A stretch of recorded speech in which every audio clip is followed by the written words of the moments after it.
Welcome to the full top to bottom inspection of my DIY road bike build. Now, whether you are buying a bike, building one, or just keeping your current bike in check, there is something in this video for you. Now, I chose this bike because it's a classic, rim brakes and full mechanical group set. Today, I'm joined by Francesco from bicyclelane.cc, who's sharing his real hands-on knowledge as he walks me through the bike. Now, I learned tons from his tips and tricks, and I'm sure you guys and girls will too. We even ran into this suspicious noise. So we'll have a walk through the bike and try and find the cause. And also, I hate to admit it, there are quite a few issues, more than I had expected. That would probably be I would say maybe the worst one.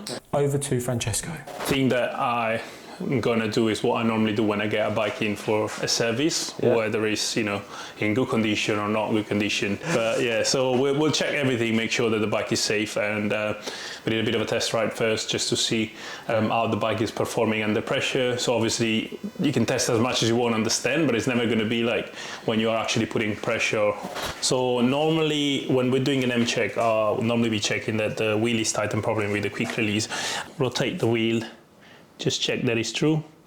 Truing is acceptable, I would say. They feel quite smooth, to be honest, because if you, normally what I tend to do is hold the frame, and just feel if there is any resistance or any rattling. So you'd feel the grinding. So there's nothing there at all. See if there's any play. So just grab the wheel from side to side. There's no play there. So I had a question with the brake. Is when tightening it, I just kind of roughly got it central. Is that right? When you tightened the bolt at the back, it's going to be. It's not close enough. Yeah, it's not going to be centered 100%, but then you can adjust that to be centered. It often happens that they get knocked off, and you might get some rubbing, but they can be easily moved. When you grab the brakes, you want them to touch equally. You want them to touch together at the same time. It will extend the life of the pads, because obviously if one is touching before, then the other is going to wear out quicker. The braking feels quite good. Obviously you've got new cables there, which they feel nice and smooth. I would possibly tighten them a tiny bit more, but this could be preference. I like my brakes to be really, really sharp. Not everyone it's used to super sharp brakes, and it could be quite dangerous. Consider that as you use the bike, after 2-3 rides, all of the cables will stretch. One thing you can do, you can manually force them. So, hold the cable and then start shifting. Just press really hard. Yeah, okay. No, and that you can feel already now it's loosening already more and more. Because obviously everything is sitting. That's quite a lot, actually. Yeah, so as you pull all the cables. So when you put it on, pull everything really tight. Yeah, so you see now this one, how much rubber we've got there. Oh, Francesco. So you can see if I pull the cable and hold it, the cable is traveling. That's a bit more acceptable, so we'll tighten the bolt now. We'll go and stress the cable. And we'll probably need to pull a tiny bit more again. That's a good tip, that though, really pulling the lever, isn't it? And just getting that cable seated, or everything seated. So on the rear, I've noticed earlier on that someone had installed what is looking to be a valve for the inner tubes. Valve. They even made a little mark there just to help it grab. So it's actually a good job. So that's looking good. The rear pads, now that I've adjusted the pull, they are actually touching quite low. So you see how the braking surface is over here. So when I rub that a bit low, so we'll pull that up a bit. So with this, I normally, I would say obviously make sure when you brake, they are touching the surface. I've tightened this side, it's not completely tight. I just want to adjust the other side as well. You can see how it's set lower than the braking surface, so that's going to end up damaging the rim, and the caliper is going to start to wear unevenly, so you're going to start to have a little kind of dent into the brake pad.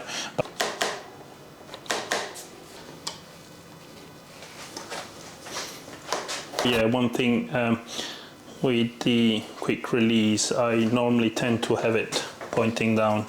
Obviously you want to be able to get your hand behind to open it. I normally don't like it having it sticking back, but that's more like coming to the racing background, because they can be quite dangerous if they're sticking back. Good practice. Yeah, I'd say, yeah. But we'll do the final check once we put it on the floor again. So rear hubs, again, no play there. They feel smooth. Yeah, they feel really smooth, to be honest. Do you do the same again, like feel the frame? Yeah, so yeah, I normally just tend to see if there's any like vibration or like rattling. Yeah. Then normally we'll transfer the headset. So we've noticed earlier on the ride that there is some play there. So we're gonna have to go and adjust the compression cap here at the top. Similar with all bearings, you normally always have like some sort of compression, something that keeps the bearings together, and then you've got a locking system that will stop that from coming loose. Here you've got your compression cap and the locking at the top. So you want to make sure that this is tightened properly, but it's not over tightened, so that this is still moving freely. Jordan did a good job at first. I'm behind the camera thinking, did I tighten it enough? Yeah, the headset and the stem, I always double check them on the floor. Also because you can get on top of the bike and make sure the handlebar is straight 100% and make sure everything is in place. So and then we go up to front derailleur. Still got a bit of a touch in there. It's still quite close, that one. So what's your initial thoughts on the gears? So the shifting of the rear is quite good. So I think we were on the phone, like obviously when I mentioned about the ratio. I mean, looking at it now, it will probably normally tolerate up to 25, I would say, because there's still a bit of rubbing there and the B-screw is quite close. Some context here, I bought a 3411 cassette, 34 being the amount of teeth on the largest cog. Now this was too big and caused rubbing with the jockey wheel. I then bought a 2811 cassette, but as Francesco has just said, it looks like it's still rubbing a little. So yeah, your B-screw essentially helps pulling, so it pulls away the top pulley wheel from the cassette. So when you look at the top, you want to have a bit of like a gap, so 4 to 6 millimeters. This is probably like up to a 25 maybe, because it's still quite close. I mean, it functions, it goes there, but there's rubbing when you go on the top cassette. Some people had suggest using an extender. In my opinion, they will work for the top gear, but then once you set your derailleur to work on the top gear, when you go back down, the engagement at the bottom is not great, it's not ideal. I can limit the limit screw, so... A good little alternative, isn't it? So you just adjust the limit screw to stop it going to the biggest. So you just got a 9-speed now. That's a good little like workaround though, if there's an issue. What I should have done is looked at the spec for the Dura Ace 7800 group set I am using, and I would have seen that a 28 tooth cassette is still likely too big, and a 25 would have been a safe bet. So it does look like you kept your chain quite long. Okay. We could probably remove a link. What about a quick link? Yeah, that would be good. So it's a little bit loose. You can probably take a tooth off, considering we're going to be anyway moving to a 25. Okay, yeah. So definitely, like, it will help keeping a bit of tension on the lower sprocket. And how is that front derailleur? Seem okay? So front derailleur, I'm going to try. So it seemed actually fine. It took a few seconds when we were on the road to shift, but it actually seems okay, not far off. So just checking that's opening properly. There seems to be not opening 100% actually when it springs back. Yeah, so the spring on the caliper here seems to be a bit lazy. So when you press it, it comes back, but it doesn't come back all the way.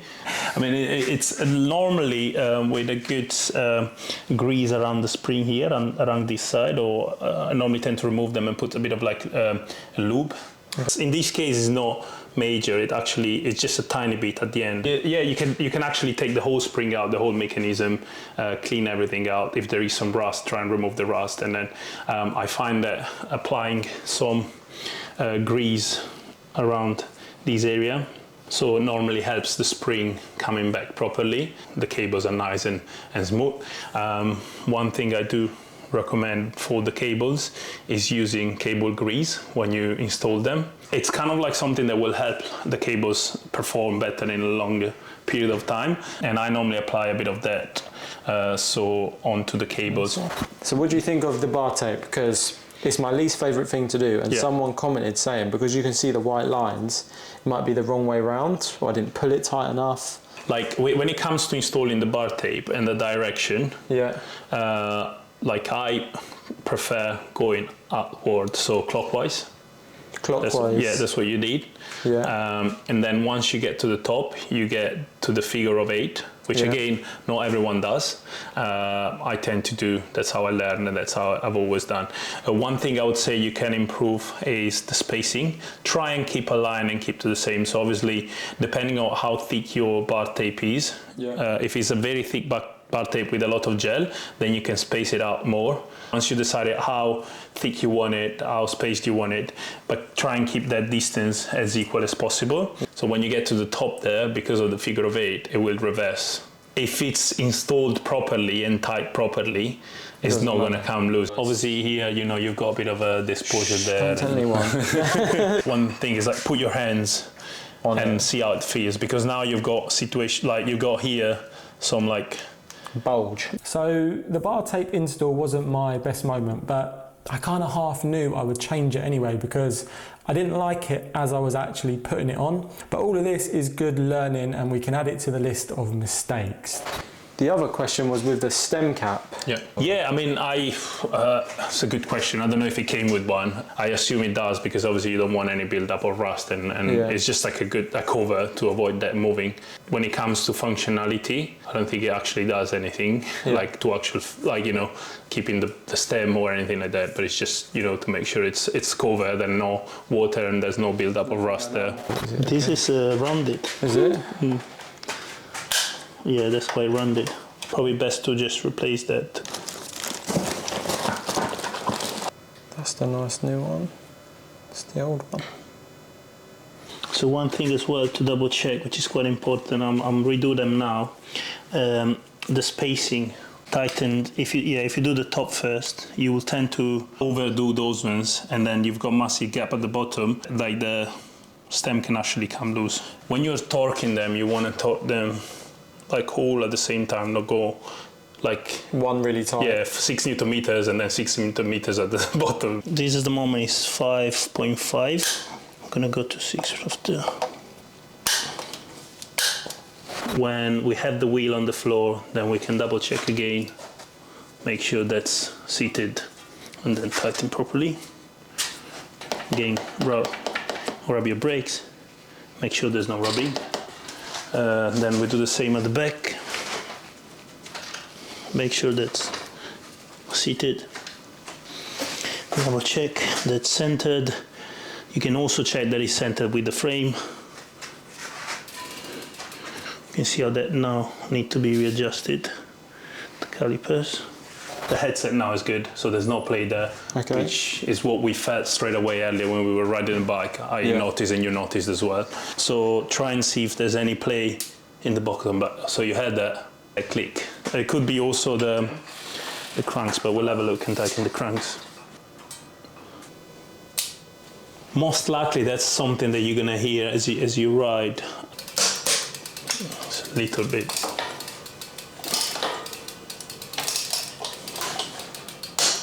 Okay. So that one was loose. That was a bit loose. I think it's unlikely to be the cranks. Yeah. So that's from the wheel, but that's a different noise. That click that we had earlier.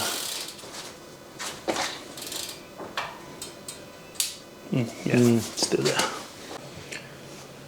That is old school, isn't it?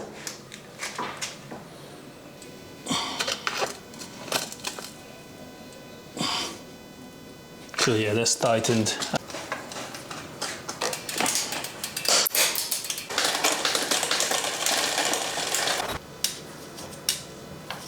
There's got a bit of clicking there as well. Did you put some grease on that little bolt by any chance? Yeah, I know the answer should be yes, but I don't know, I can't remember. Yeah, so let's give it a bit of a clean and grease it up.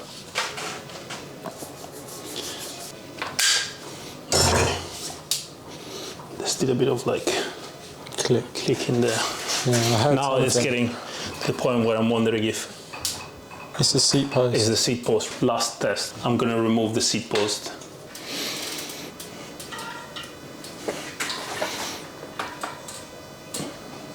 Yeah. It's not doing it. No, that's just the wheel. I don't think he's doing it. I think it's the seat post. That's not the same click. No? No, that's just like from the wheel. So the bottom bracket was fine. It did feel very good, to be honest.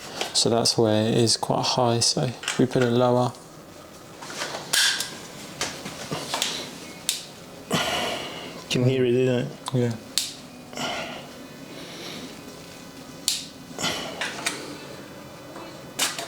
Oh. So yeah, that's something that I guess Giant would have inserted in, and in order to fit, is like a sleeve that would reduce the size of the frame.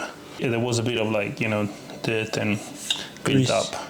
It's just obviously this is more like, obviously this is not meant to move, but it's more to kind of avoid that clicking and friction when it's sitting in the frame and avoiding that noise.